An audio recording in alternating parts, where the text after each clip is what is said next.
Film की शुरुआत में अकीरा और रियो दो बच्चे मॉन्स्टर का मास्क पहनकर मॉन्स्टर्स की फोटो देख रहे होते हैं, जिसके बाद हमें कुछ साल आगे का समय दिखाया जाता है जहां अब अकीरा और रियो बड़े हो चुके थे और वो दोनों दौड़ लगा रहे थे। लेकिन अकीरा भागते हुए गिर जाता है, जिस पर रियो से फिर से कोशिश करने को कहता है, जिसके बाद वो आगे बढ़ जाता है। अकीरा अब अपने मन में कहता है कि मैं कितनी भी कोशिश कर लूं लेकिन रियो जैसा नहीं बन पाऊंगा। वो हर चीज में मुझसे आगे है और हर मुसीबत में मेरे साथ खड़े रहता है। जिसके बाद वो वहाँ से घर आता है। दरअसल अकीरा जब छोटा था तभी उसके माता पिता की एक कार दुर्घटना में मृत्यु हो गई थी, इसलिए अब वो अपने अंकल आंटी और उनकी बेटी मिकी के साथ रहता है और वो दोनों एक दूसरे को पसंद भी करते हैं। वहीं अगले दिन स्कूल के कुछ लोग अकीरा को मार रहे होते हैं और उसे कहते हैं कि रियो को बोल देना कि आगे से वो हमें परेशान ना करे, वरना मैं तुम दोनों को ही मार दूंगा। पर तभी वहाँ एक लड़का यूशु को आकर उन लड़कों से कहता है कि तुम गलत इंसान से झगड़ रहे हो। रियो को पता चला कि तुमने अकीरा को मारा तो वो तुम्हारी जान ले लेगा। एक बार मेरा भी अकीरा से झगड़ा हो गया था और जब रियो को पता चला तो उसने क्लास के अंदर आकर कैंची से मेरी उंगली काट दिया। वो तो अकीरा ने उसे अंत में रोक दिया, वरना वो मुझे मार ही डालता। जो सुनकर वो लड़के एकदम घबरा जाते हैं। दूसरी तरफ स्कूल में कुछ लड़कियां एक लड़की मीकू को परेशान कर रहे होते हैं कि तभी वहाँ मिकी आकर उन लड़कियों से मीकू को बचाती है। वहीं अगले सीन में रियो अकीरा से कहता है कि मेरे साथ चलो, मुझे तुम्हें कुछ दिखाना है। वो अकीरा को एक वीआर देता है जिसके अंदर एक वीडियो थी और उस वीडियो में रियो के पिता जो एक साइंटिस्ट थे वो कहते नजर आता है कि हमने एक ऐसा रास्ता ढूंढा है जिसकी मदद से लाखों सालों की एनर्जी प्राप्त की जा सकती है। पर वहीं हम गलत भी थे कि वो सिर्फ एनर्जी नहीं बल्कि एक इंटेलिजेंट लाइफ फॉर्म है जो अब इंसानों के अंदर समाकर उन्हें शैतान बना रहा है। हमने इंस्टीट्यूट को बंद कर दिया पर तब तक यहाँ के हजारों लोगों को उन शैतानों ने पकड़ लिया और वो इंस्टीट्यूट के बाहर भी चला गया जो पूरी दुनिया में फैल सकता है। इसके बाद अकीरा और रियो दोनों इंस्टीट्यूट में आते हैं जहाँ रियो के पिता एक कमरे के अंदर घिनौने क्रीचर के रूप में थे, जिसे देखकर अकीरा एकदम डर जाता है। पर रियो कहता है कि वो शैतान इनके अंदर चला गया है जिससे वो इन्फेक्टेड हो गए और सिर्फ वो नहीं, मैं भी उस शैतान से इन्फेक्टेड हूँ। फिर तभी एक अजीब सा छोटा क्रीचर अकीरा के अंदर भी घुस जाता है और अब अकीरा भी एक भयानक क्रीचर में बदल जाता है। रियो के पिता कहते हैं कि हमारा एमोन क्रीचर आ गया, लेकिन वो अकीरा की शक्ल देखकर समझ जाते हैं कि ये एमोन नहीं है और वो अकीरा पर हमला करने लगते हैं। पर अकीरा उन्हें मारकर वहीं ढेर कर देता है, जिसके बाद अब अकीरा अपने रूप में लौट जाता है। लेकिन अब भी उसके शरीर पर क्रीचर के कुछ निशान थे। वहीं रियो भी किसी तरह का एंजल बन चुका था। अकीरा रियो से कहता है कि अब मैं इंसान नहीं रहा, शैतान बन चुका हूँ। जिस पर रियो जवाब देता है कि तुम्हारे अंदर इंसान का दिल है, इसलिए तुम पूरी तरह से शैतान नहीं हो, तुम एक डेविल मैन हो। अब अगले सीन में अकीरा अपने घर में बैठा होता है कि तभी कोई उसके घर की छत से उसे आवाज लगाता है और जब वो ऊपर जाकर देखता है तो वहाँ कोई एंजल थी। अकीरा उससे सवाल करता है कि तुम कौन हो, जिस पर वो जवाब देती है कि मेरे साथ चलो, तुम्हें पता चल जाएगा।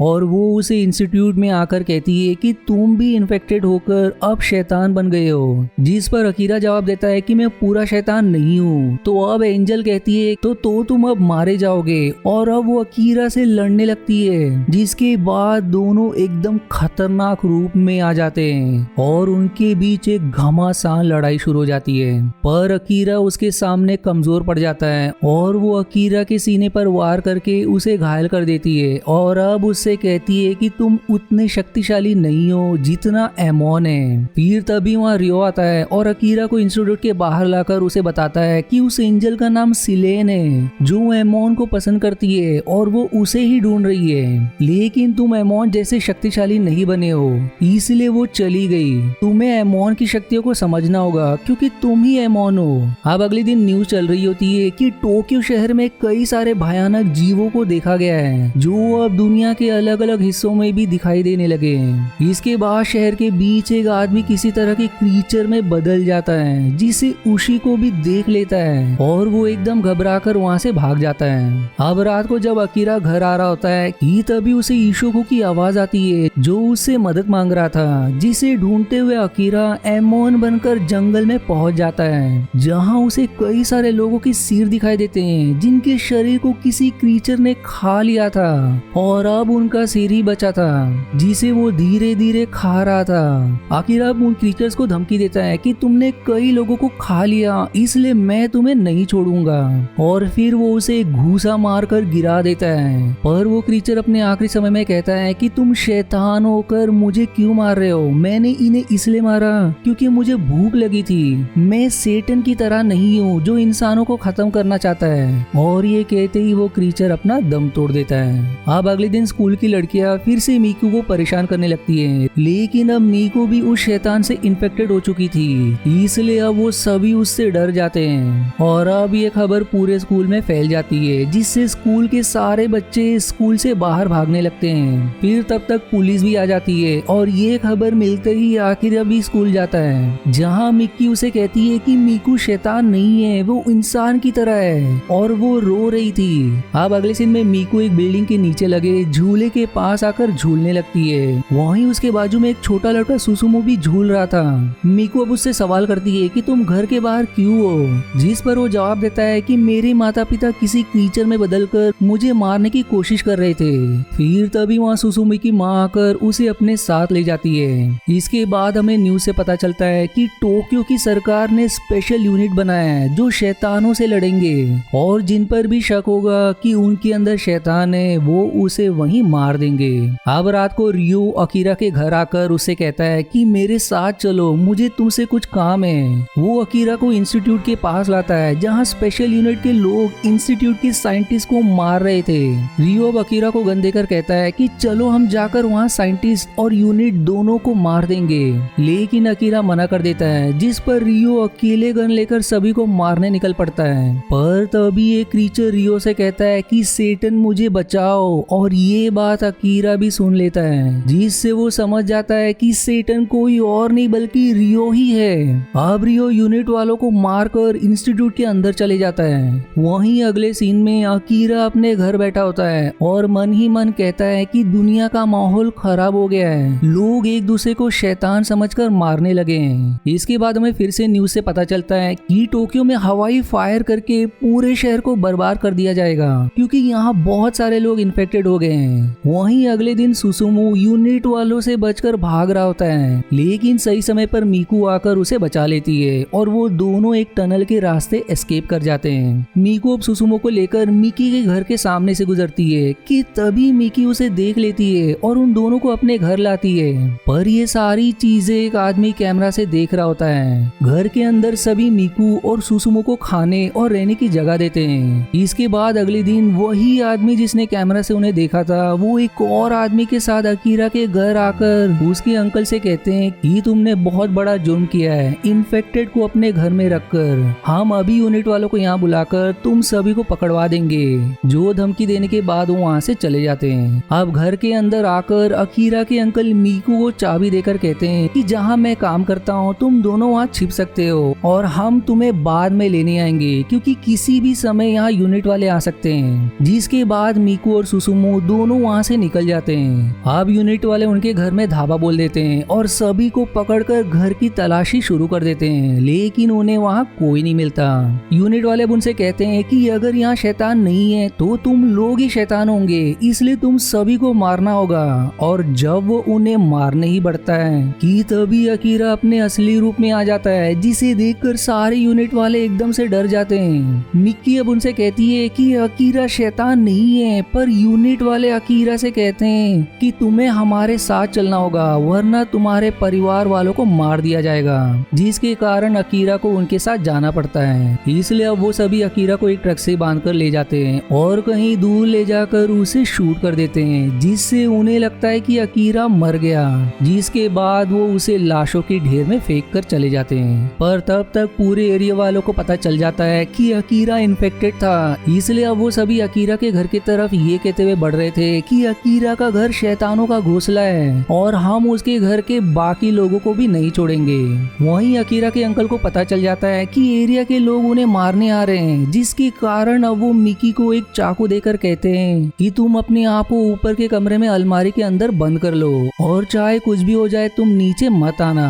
इसके बाद एरिया के पूरे लोग उनके घर पर धावा बोल देते हैं और अकीरा के अंकल आंटी दोनों को पकड़कर मारने लगते हैं। और तभी उनमें से एक आदमी चाकू से आंटी और अंकल दोनों पर वार करता है, जिससे उनकी वहीं मृत्यु हो जाती है। दूसरी तरफ मिकू और सुसुमू दोनों जैसे ही ट्रेन में चढ़ते हैं तो यूनिट वालों की नजर उन पर पड़ जाती है और वो उनके पीछे पड़ जाते हैं। यूनिट वालों से बचकर भागते हुए दोनों रेलवे स्टेशन के रूफ पर चढ़ जाते हैं। वहीं घर के अंदर जिसने चाकू से अंकल आंटी को मारा था वो अब घर की तलाशी लेने लगता है, जहाँ उसे मिक्की भी मिल जाती है। पर जब बचाव में वो उस आदमी पर हमला करने ही वाली होती है कि वो आदमी उसका चाकू ले लेता है। अब वही मिकू और सुसुमू के पास आगे रास्ता ना होने के कारण वो दोनों रूफ से नीचे कूद जाते हैं, लेकिन तभी मिकू अब किसी एंजल में बदल जाती है और वो दोनों नीचे आ जाते हैं। पर मिकू उड़कर फिर से ऊपर आ जाती है और एक कटाना लेकर सभी यूनिट वालों पर हमला करके उन्हें ढेर कर देती है। पर अब वहीं पूरे शहर को हवाई फायर से बर्बाद कर दिया जाता है और जो रिपोर्टर्स न्यूज बता रहा था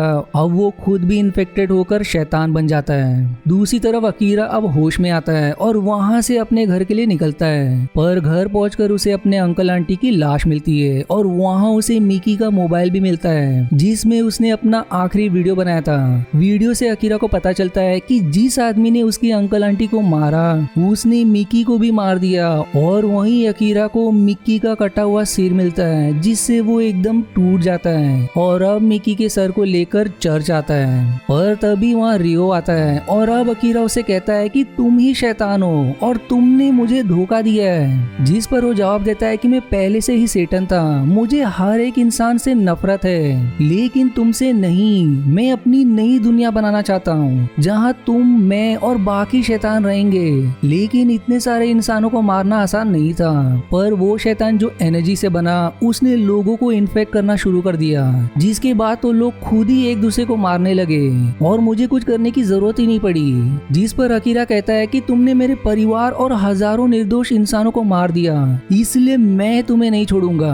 जिसके बाद अब अकीरा और रियो दोनों अपने असली रूप में आ जाते हैं और अब दोनों के बीच एक घमासान लड़ाई शुरू हो जाती है। लेकिन अकीरा के हर वार से रियो बच जाता है और रियो अकीरा को मार के दूर फेंक देता है। जिसके बाद रियो अपनी शक्तियों का प्रयोग करता है, जिससे वहाँ की दीवार और जमीन टूटने लगती है और फिर एक जोरदार धमाका होता है, जिस धमाके की चपेट में आकर आधी दुनिया बर्बाद हो जाती है और रियो के लिए दुनिया के सारे क्रीचर्स एक दूसरे के ऊपर चढ़ जाते हैं और अब सबसे ऊपर रियो खड़ा हो जाता है। पर तभी वहाँ कई सारे और शैतान आने लगते हैं, लेकिन अब अकीरा अपने पूरे गुस्से में आ जाता है, जिससे उसके भीतर से बहुत ही शक्तिशाली शक्ति निकलने लगती है, जिस शक्ति से वो सारे शैतानों को एक ही बार में खत्म कर देता है। जिसके बाद अब वो रियो की तरफ बढ़ता है, लेकिन अकीरा को देखकर रियो के आंख से आंसू निकल जाते हैं, क्योंकि हमेशा से वो उसकी रक्षा करता था और आज वो ही उसे मारने आ रहा है। और जब अकीरा उसे मारने वाला ही होता है कि तभी रियो अपने पैर से अकीरा के पेट पर बहुत जोर से मारता है, जिससे अकीरा नीचे गिरने लगता है और तभी उसे अपने बचपन का विजन भी आता है, जहाँ अकीरा और रियो दोनों मिट्टी का किला बनाकर नदी के किनारे खेल रहे थे। और जब बारिश के कारण वो किला गिरने वाला होता है तो दोनों मिलकर उस किला को बचाते हुए कहते हैं कि हम इसे बर्बाद होने नहीं देंगे और हमेशा एक साथ इस किले में रहेंगे। अब मूवी करंट सीन की तरफ मुड़ते हुए अब अकीरा नीचे गिर जाता है और उसका आधा शरीर जहाँ रियो ने पैर से मारा था वहाँ का हिस्सा गायब हो चुका होता है। रियो अब कहता है कि तुम मर नहीं सकते और बचपन की विजन के कारण अकीरा का गुस्सा अब खत्म हो जाता है, जो अब रियो से कहता है कि तुम जीवित रहो, मैं यही चाहता हूँ। पर फिर रियो जवाब देता है कि मैंने ये सब हमारे लिए ही किया था ताकि हम एक नई दुनिया में रह सके, पर अगर तुम ही जीवित नहीं रहोगे तो मेरा भी जीकर क्या फायदा। और तभी रियो के मुंह से खून बहने लगता है और अब वो अकीरा से कहता है कि मैं भी तुम्हारे पीछे आ रहा हूँ, जो सुनकर अकीरा हंसने लगता है और उसकी मुस्कान देखते ही रियो भी खुश हो जाता है। जिसके बाद दोनों अपना दम तोड़ देते हैं। दूसरी तरफ मिकू सुसुमू से कहती है कि अब बस हम दोनों ही बचे हैं और हमने मिकी से वादा किया था, इसलिए हमें जीना होगा। जिसके बाद वो दोनों बर्बाद शहर को देख रहे होते हैं और इसी इनकम्प्लीट एंडिंग के साथ ही मूवी यहीं समाप्त हो जाती है। आशा है आपको मेरी एक्सप्लेनेशन पसंद आई। यदि हाँ तो प्लीज वीडियो को लाइक करना और चैनल को सब्सक्राइब करके सपोर्ट करना ना भूलें। मिलते हैं अगले एक्सप्लेनेशन वीडियो में, तब तक के लिए धन्यवाद दोस्तों।